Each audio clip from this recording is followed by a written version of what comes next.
Hi, my name is Clare and I'm the mother of 3 teenagers with FASD. I'm Jessica, a PhD researcher specialising in educational interventions for children with FASD. And together we are the hosts of Spotlight on FASD, the UK's first podcast dedicated to shining a spotlight on fetal alcohol spectrum disorders. FASD is a condition caused by prenatal alcohol exposure that affects hundreds of thousands of children across the UK. And we're here to bring these conversations out of the shadows and make sure that no one living with FASD feels alone. Hi and welcome back to Spotlight on FASD. In this episode, we've got the pleasure of speaking to founder of FASD Ireland, Tristan Casson-Rennie. Thank you so much for giving us some time to speak to us about what you have founded over in Ireland. You're very welcome. It's good to be here. And so just if you want to tell us a little bit about, I think we often start, whoever we're speaking to, we start with how did you find yourself in the world of FASD? So you want to tell us a little bit about that? Okay, well, it was pretty much unexpected. Myself and my husband adopted 3 children. There was absolutely no indication on any of the placement reports of FASD. In fact, we'd never heard of it. And over the years, as we started to delve into kind of what are these diagnoses that they've got, and one of our children had 50 separate conditions, we started to realise that perhaps this thing called FASD applied to 1 or maybe 2 of our children. And I attended a seminar in Colchester, it was, that was offered by Adoption UK, and I listened to Martin Butcher, who is of the National Organisation of FASD fame in the UK now. And Martin just really opened my eyes, and I sat there like, I think my mouth was just wide open, and I was just fixated on his presentation. And I went home and I said, actually, I think that 2, at least, definitely 1, but at least 2 of our children have got FASD. We need to think about this seriously. So we did, and we went to the CAMS and talked with the specialists, and there was lots of toing and froing and debates about whether they thought they did or they didn't, and how would we come to this decision.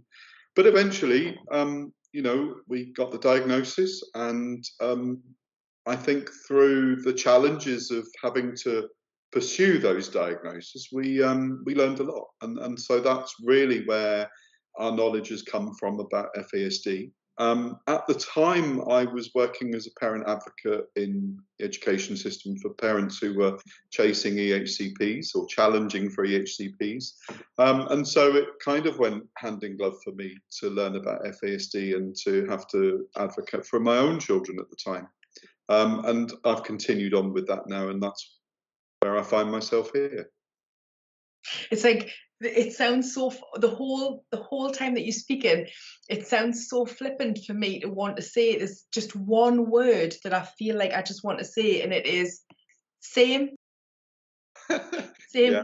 And there's not many, we've got such extreme situations in our lives. For somebody to say same, it's like, it's a big deal, but it's like, oh yeah, and then that's what I did, and then that's what happened to me, and that's what I did, and then that's what I did, and then that's how I'm here. And I think that's how most of us are here, and how we gained all of our knowledge. And so I was talking to my daughter yesterday, actually, and I said, sometimes it would be, she was talking about people going back to work after they have babies, and how when she has a baby, she doesn't think she'll ever want to go back to work and leave a baby. She's only 14. And I said, you probably will. And I said, if you have a few babies and by the time they get to primary school age, you will be ready to throw them out of the house for you to get to work, because you'll need a break from them. That's healthy and it's good. And we're talking about the reasons why people have to go back to work, why they want to go back to work. And I said, sometimes, and sometimes there's something that pushes you in life. And she couldn't understand what could ever be as important as your children and your babies. And I said, well, and I found myself talking to her and thinking like, oh, this is why I push myself relentlessly and do what I do and don't stop. Because I said I could just quite easily take care of you and the boys and do some work and have a job, but I've learned so much from you and the boys that I can't stay quiet about it. And sometimes I wish that I could, but I can't because I've got no control. Like, I can't keep that knowledge and that experience to myself. And then I think I found myself comparing myself a little bit to a nun, and I don't know where the conversation was going there, but I think I was talking about vocation. That's, I think, in my mind, what I was trying to think. But so she lost interest then. I could tell she lost interest because she just put her AirPods in her ears. Well, I was mid-sentence, so I stopped. I think that, I was a 25-year career railwayman. I'd reached the top of my career, and I was kind of just paddling time for a good pension offer. And I'm not that old, by the way, but 25 years from when I was 16 didn't make me very old, actually. And I never saw myself working outside the railway. But my youngest child was really struggling with school. And one day my boss met with me and said, look, this is no reflection on your work, because I'm very happy with your work, but we can see that you're struggling with balancing home and work. So can I go away and do some calculations and come back to you and see if we can help you to manage your family without the upheaval of work? And I said, fine, didn't know where it was going to go. And they came back to me and they made a very nice offer. And they said, do you want to go home and talk to Scott about it? And I said, no, there's nothing to talk about. I'll take it. Yeah. And so I became the stay-at-home dad. And for 6 years, because I think I was 45 at the time, or 44, for 6 years, I was the stay-at-home dad. And I suppose, I had to, one of the roles of being a stay-at-home dad, as you'll know, is that every time school rings, you have to drop everything and literally go into school. And it got to the silly situation that I needed to have my own desk in school because I was there as often as the teachers. And so, going to work on a railway station and then getting the call just meant I couldn't focus on the work I was doing. So fair play to the railway, to be honest. They really really supportive of them for them to take the lead in that conversation. Absolutely. Yeah. And that was a lucky break, and we all need those from time to time. I couldn't do now what I am doing because had that lucky break not have happened. But 6 years, so going from 100 miles an hour, 125 miles an hour, to zero overnight, and being the stay-at-home dad with the responsibility of going into school and championing, and defending my child, for want of a better word, because of his disability. I did that for all the while up until lockdown, and then lockdown came, and we did homeschooling, and that was okay. But I started to get incredibly bored because I was at home and there was nothing to do. Mm-hmm. And we'd had significant struggles when we'd arrived in Ireland with FASD. I'll give you an example. We went to register youngest son at the GP. And we said, so he has a diagnosis of FASD. And the doctor looked at me and went, so what type of autism is that then? And that was the GP. So that gives you it gave me an insight as to where Ireland was with FASD. Yeah. And then when I scratched the surface, I started to realise that actually FASD isn't even recognised here as a disability. I've done a lot of work with our equivalent to the NHS. It's called the HSE. And a recent parliamentary question was tabled that I asked a member of the Dáil the Dáil is our parliament, a member of the Dáil to ask on our behalf. And it came back and said, well, we don't really have an issue here with FASD. It's mostly, women who are addicted to alcohol. And what we try to do then is wean them off the alcohol during the pregnancy, because then the child will be okay. And that really does ring alarm bells for me. And so very quickly I realised that I needed to do something. I needed to do something more than just be a parent sitting at home. And that's not belittling being a parent sitting at home. That's a really important job. But there was more I had to offer. And there is an organisation in Ireland. It's called EndPAE, ENDPAE. They've been established for a long time. They're very good at what they do. But for me, they are very academic in what they do, and I'm not academic. I'm a parent that has raised children with FASD, so I have that sharp end experience. And EndPAE and I just didn't have that fit in terms of the support that they were offering. And I wanted to, I suppose, go down a different route. And so I set FASD Ireland up in September. With the blessing of EndPAE, we did talk long and hard, and we had a lot of conversations. And I said, look, this is what I want to do. I'm going to set up with 3 key aims. One is to work to prevent FASD. One is to work to support people with FASD. And the last one is to work to raise awareness of FASD across the country. So they're the 3 key strands of why we exist.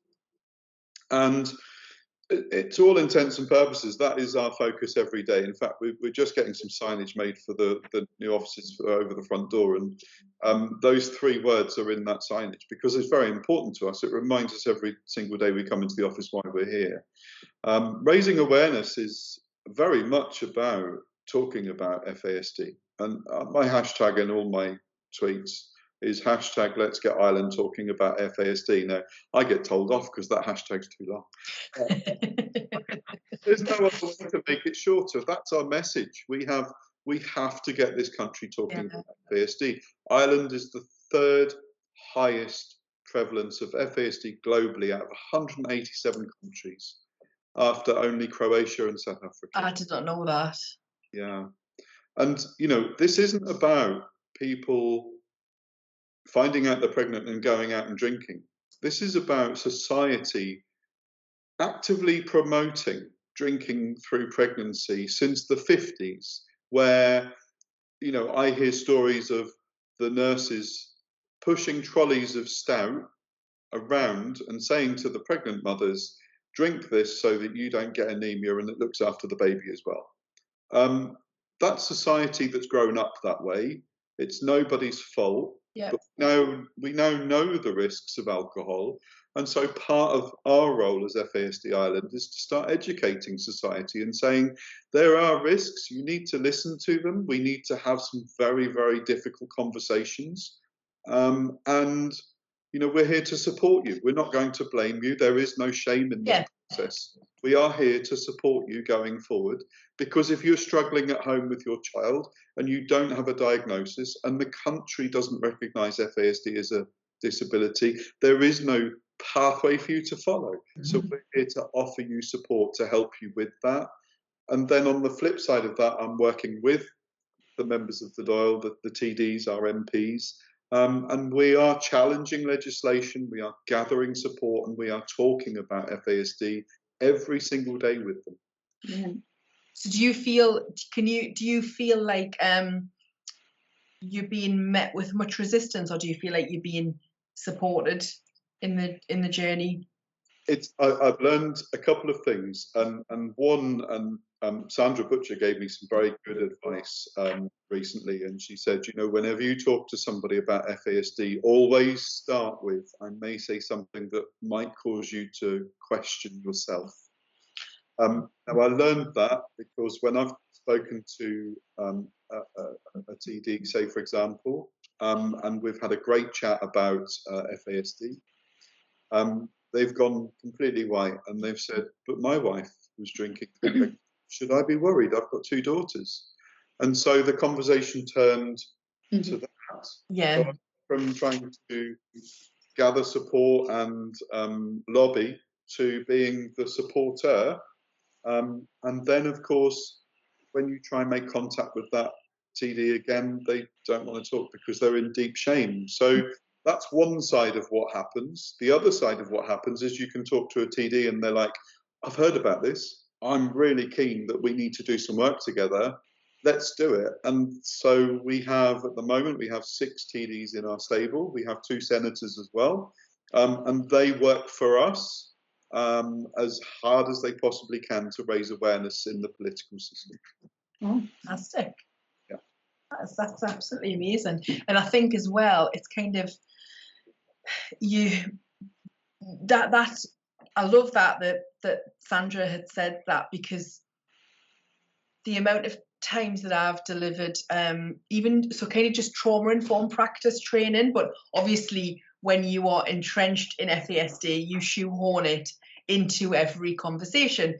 And so the amount of times that I have been delivering training to predominantly big groups of professional women, and it's horrible because you can see faces start to change, and you want to go, no, don't panic, stop, you know what, I need you to know this, but I need you not to panic. And then half the time you think, and one woman was really honest with us at the end of the training session, said, I need to talk to you because I had gone away for a weekend and I didn't know, and it was a girls' weekend, I drank loads, and she said, but then I couldn't hear anything you said for the rest of that training, because that's all I could think about. And so then just kind of having that conversation, and I said, you know, your reaction in this panic, because people generally haven't had the knowledge up until now, this is what we need to be rid of. This is what we need to be rid of, because we are never ever going to be able to eradicate it, because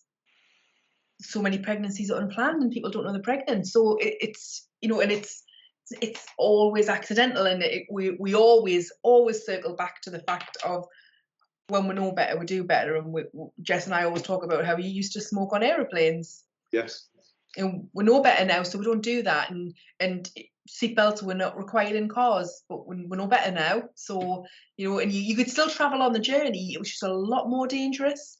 Yeah. And it's just the same, and we are so determined to try and get rid of the stigma and the shame around it, and to just normalize it, and just kind of like, it's just not a not a big deal, but it is a big deal. But no blame and no kind of terror, because I think a lot of fear is attached to it because of guilt and shame.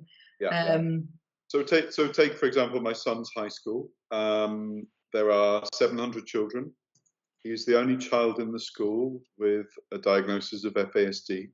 But with a prevalence of 4.75, there should be 28 children in the school. Yeah. So we walked around the school, me and the Senko together, and I said, tell me, find the 28. They did. Yeah. Effortlessly, I would imagine, probably found 35. Yes, they did. Yeah. And so, the idea for us is that, and one of the things we're doing is we are rolling out education. So we're doing a couple of workshops this year. They're very frequent, but they're just two. One is an introduction to FASD. It's a 2-hour session. It's for anybody, absolutely anybody. It really doesn't matter even if you don't live in Ireland, but the workshops are there. The second one is FASD in the classroom, and that's more for educators, but it's also there for the after-school clubs, because Ireland has lots of sport activities after school. So we have the Gaelic Athletic Association, the GAA, we have rugby, the IRFU, and we have football, soccer as well. There's also lots of singing, dancing, that kind of, performance drama, that kind of thing. So those workshops would be for, we call them in the classroom, but we actually mean anywhere where an adult is working with children in a educational way. Now the idea simply is to be able to raise awareness. Is we introduce FASD to everybody, and then where we have the professionals, we talk about going down the whole school approach, because you see, Ireland is still very much 1 foot in 1960 and 1 foot in 2022. And so we still have vice principals of discipline, for example. I know of at least one school where they have a dean of discipline. Well, I think that's his nickname more. But, the point is that if we address the whole school approach, then discipline can go back to its root meaning. And discipline comes from the word disciple, which is to teach. It doesn't mean to pick up a big stick and hit a child. The part of the education is moving those schools through that, so that they come out the other side and understand actually, if they can educate a child with FASD, then they're going to be able to educate every child in their school. Yes. The NDD, a neurodevelopmental disability, or not, and whether they have a diagnosis or not, or whether they're at home with mum and dad have fallen out and there's arguments going on and school doesn't know about it, they'll still have the strategies to be able to deal with those. And so that's our approach. It's about saying to the educators, look, if you come to our sessions, we will equip you with the necessary tools and strategies to be able to look after children with FASD and be able to de-escalate situations much more rapidly. But also the kids who you have identified that don't have the diagnosis, you're going to be able to look after them. Absolutely, and change the path of their lives. Yes. You know, because there are situations where we absolutely know there will never be a diagnosis. Yes. Because there are reasons why a diagnosis will never be sought. So, but that doesn't mean that people around those children can't work with them in a way that will help them. Exactly. Yeah, because you know, we are in that cycle here where children are expelled or suspended first, then expelled from school. They can leave school here at a younger age anyway. So they would take their junior certificate at 14, and at 15 they can leave. And you know, and schooling isn't compulsory after that age. So if the school doesn't want to teach that child, well, then they can just refuse to give them a place. And that happens. And so we have to, you know, say, right, you know, at a very young age even, we have to start supporting these children on their journey through school so that they don't get to 14. They're ostracized by school, their peer group falls away, their family doesn't support them, they end up on the streets, they turn to drugs, they turn to crime, they can't find a full-time job, they go into the prison system. And the next thing is, you know, sadly, Ireland has a very high rate of youth suicide, and these young adults disappear, and that's the cycle that we're in at the moment. And you know, the conversations I have with some of the politicians here are, it's costing society a huge amount to support these kids without diagnosis because you won't give them a diagnosis. If we give them a diagnosis, we're going to reduce the cost to society tenfold. Effortlessly. We talk about this all the time, and it's going back to the beginning, the impact that it has. Just even I did an exercise a few years ago, and it sounds awful and really morbid, but costed a suicide. Okay. Costed what a suicide cost the state. And it was when I was a civil servant, when I worked for DWP, and I was trying to set up some outreach work. And it was staggering. And, you know, a few actions that we could do that reduced suicide by 100% in this sheltered accommodation for young people, like, you know, so we're able to then say, this is the money we've just saved, because it is all about money ultimately, and it's all about budgets. The money that we can save by just having that. And often it doesn't even take, it is just an awareness that it is a real thing. It is a thing. This is how it happens. Doesn't really matter how it happens. It's a thing and it happens. You know, like once it's happened, it's pointless looking back. But if we can educate, as I always say, like, I don't feel like I'm that old, but you know, I loved education. I enjoyed every minute of it, right through to sixth form, and at no point was I ever made aware as a female that drinking alcohol could be harmful to my baby. We're just not told about it, because that's just something that would have stuck in your head. And you know, for the people who were at least planning pregnancies, they would have known that knowledge just would have been there.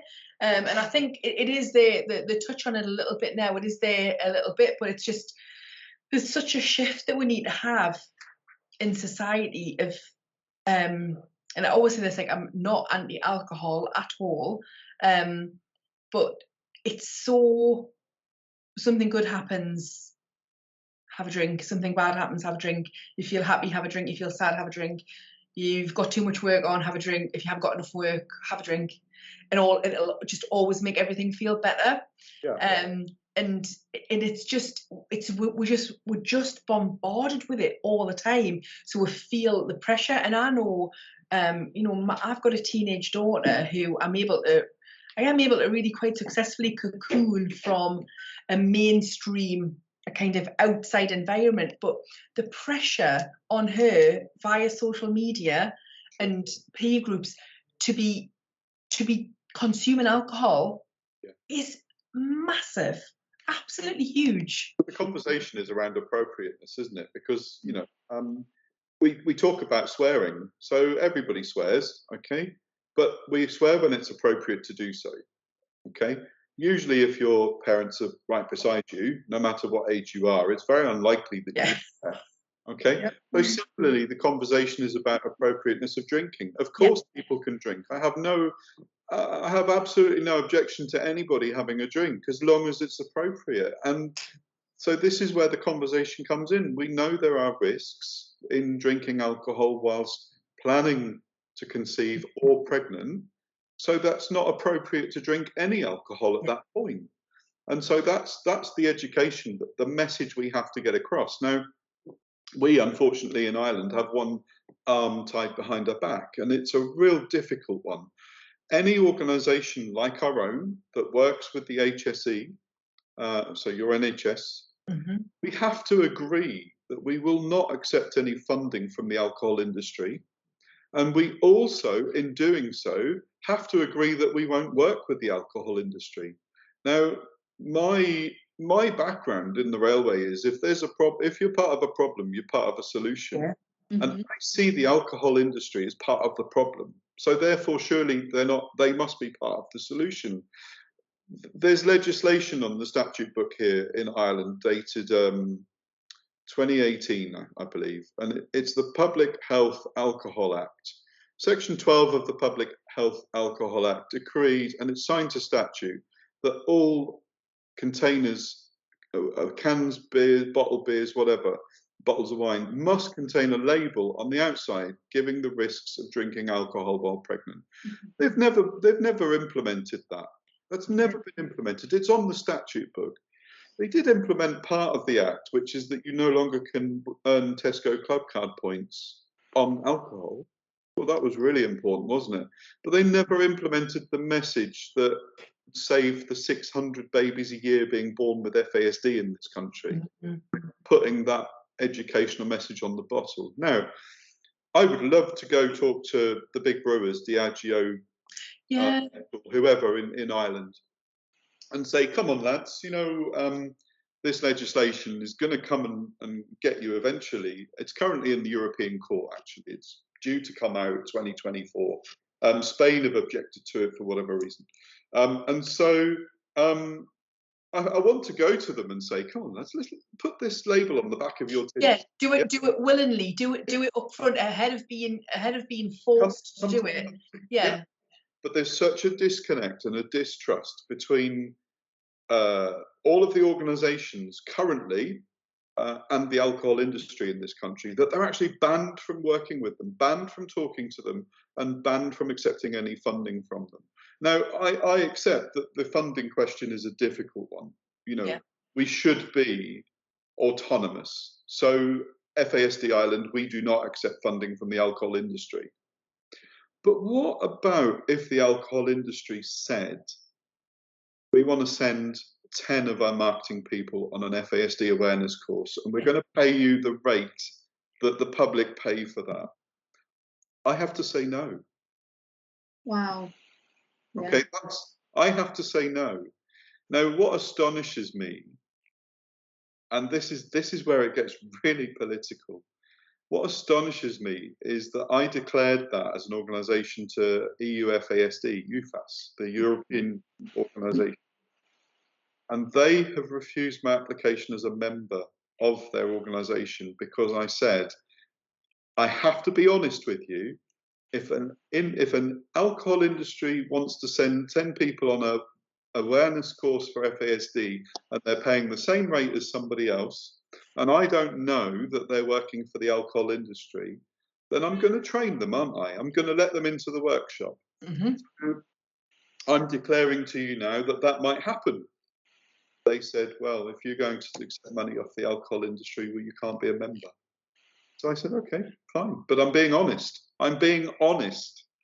You know, it's absolute madness, because essentially what it's saying is, we don't want you to ever get to the root of the problem. Yeah.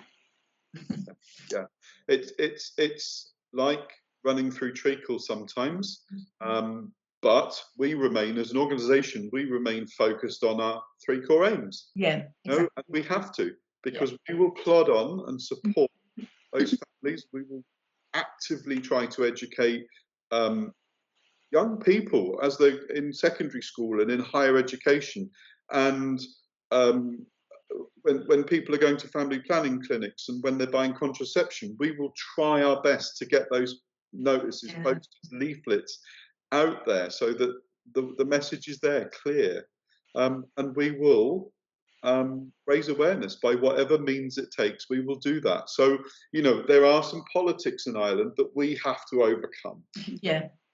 And if you weren't doing that, you know, that it's, you doing that is 100% more than is already happening, because before you started to do this, what you were doing wasn't happening.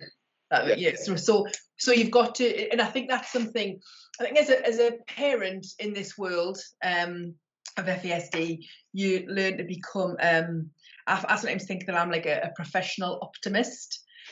Because you absolutely have to be, because there is no other option, because it's either you just be all downhill from there.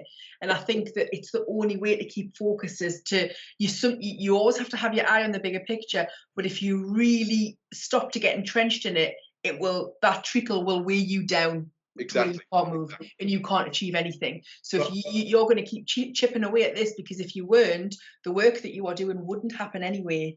And they would be decades behind where they're going to be when you leave that legacy.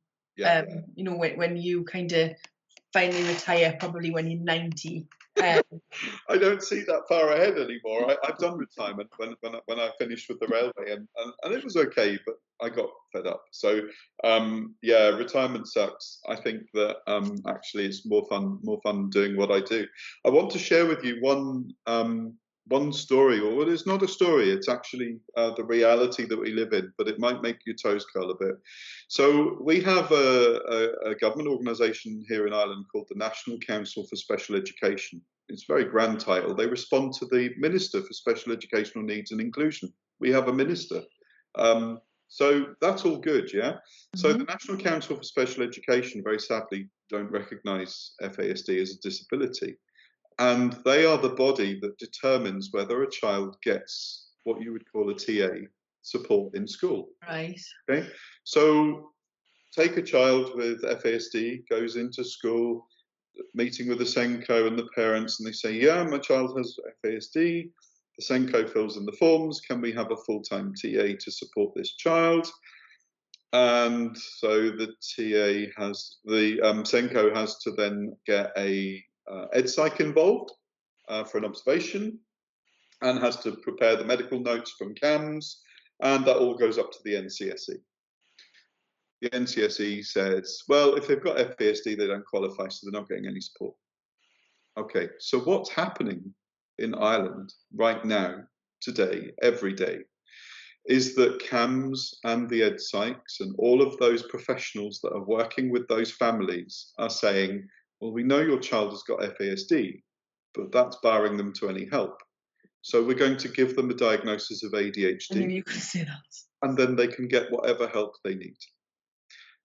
But of course, you and I know, and people listening to this podcast will know, that if a child doesn't have the right diagnosis, they don't get the right support. Yeah.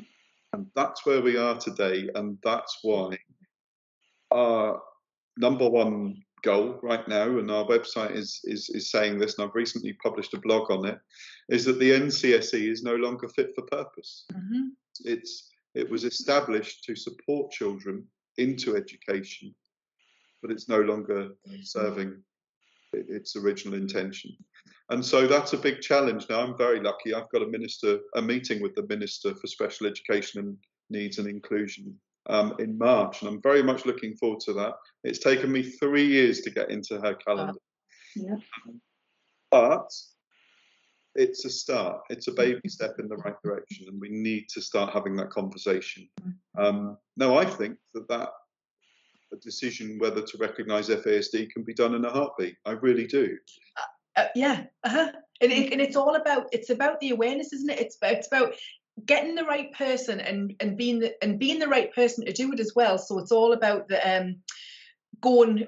If you're going with someone, you've got a problem, but then you're presenting it with a solution as well, or this is what we're dealing with. This is what we think you should do.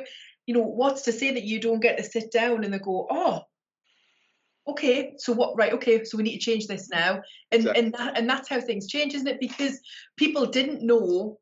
You know, everyone is learning so much about FASD, and you know, people always say it's where people were with autism 20 years ago, and it absolutely is. But the urgency that we all feel inside of us is we know how much more prevalent than autism it is. Yes. And so we're just like, we need to go faster. We can't wait another 20 years because it's having such an impact across our society. Yeah. But I'm really excited. This got me really excited about what you're doing. It's I think I've got a really good feeling about it, and I've got like little witchy feels about me, and I think, oh, this is good. I think you're gonna take a big leap with this meeting next month, definitely. Yeah. It's been a big leap so far. I mean, you know, we literally got so busy when we set up back in September that we've had to take offices in Ennis in County Clare, our hometown, and our offices are future-proofed. Essentially, we're on 2 floors. We have a training centre. We have a therapy room, a breakout room, a kitchen, coffee area, and we also have a place. Our plan later on this year, is to set up a national FASD hub for Ireland. Sorry, Scotland, but we like what you call it. I have chatted to Fiona and Ali up in Scotland, and the conversation continues. But we would very much like to set up a national FASD hub, so we have the space here to do that as well. Fantastic.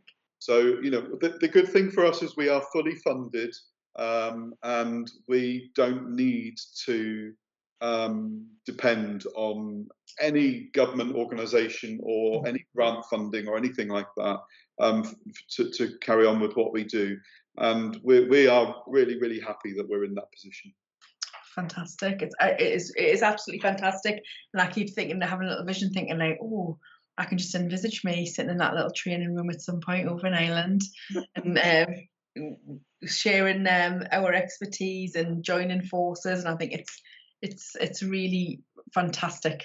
And I just think that it's gonna, well, like you said, you've seen how fast it's grown since September. Yes. So it's I went grey sort of in months, so. Oh, it's been brilliant. My youngest is quite pleased because I usually blame him for going grey, but now it's something else. Now it's your job.